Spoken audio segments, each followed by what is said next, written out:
They had 2 flashlights, one for the first descent in the cavern into Cavern 1. Then they would need to use an underwater flashlight to go through 3 underwater caverns as the object was in the 4th cavern. And the men of Palmdale ended up being paired with a Navy diver. So this is like pre-SEALs, but they still had badass Navy divers. So Ashton Kutcher's down there guiding them.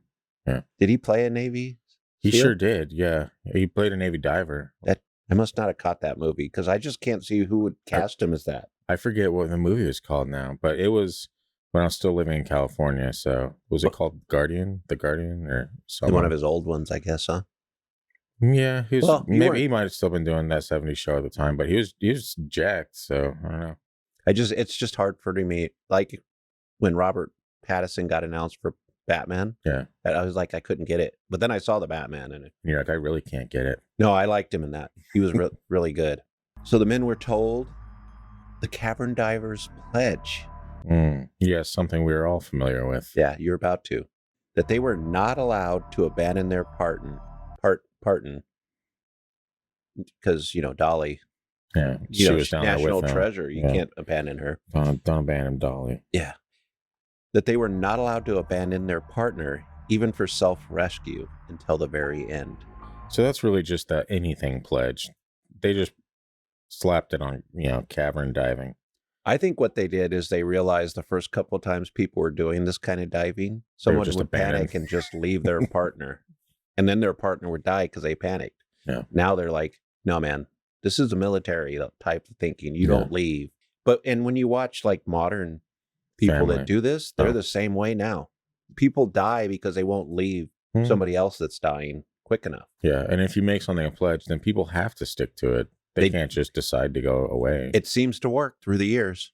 Yeah. I mean, Boy Scouts even have a pledge. I was going to say the same thing, yeah. Yeah, schools have a pledge of allegiance. That's some cult shit right there.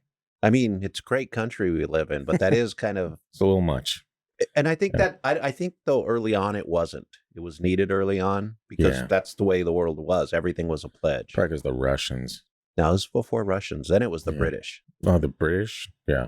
Wow. Or whoever. That's I don't know. That's a throwback for sure. We haven't been mad at the British for quite some time. Aren't we? Some of us are. Are you having a laugh? If I could only do a British accent. Yeah, no, China gets mad at me for that. Like, if I whip out any kind of accent, she will just be like, and I'm dropping my shoulders and leaning my head back in disapproval for anyone listening.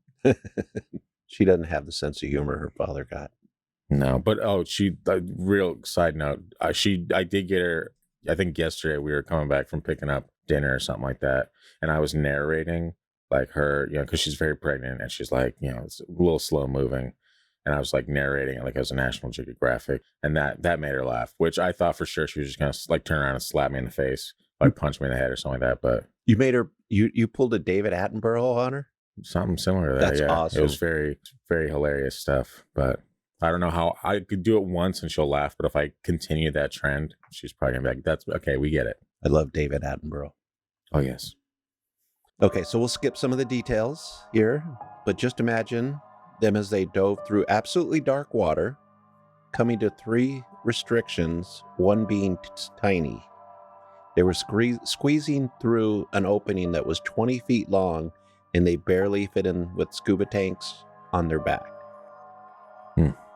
Harold, the author again, says, imagine crawling under 6 dining room chairs placed back to back, also shifting each of the chairs left or right 2 to 4 inches, with a backpack filled with books on your back.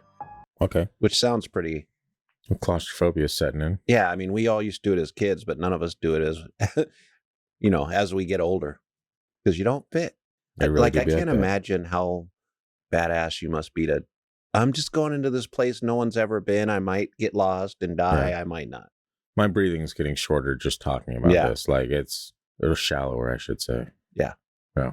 Restricted. When they got to the 4th cavern, it seemed to be the largest. The artifacts seemed to sense their presence as the water started to undulate and pulse. Yeah. I'll be trippy. No thanks. Some of the questions that came to Harry's mind: how long has it been here?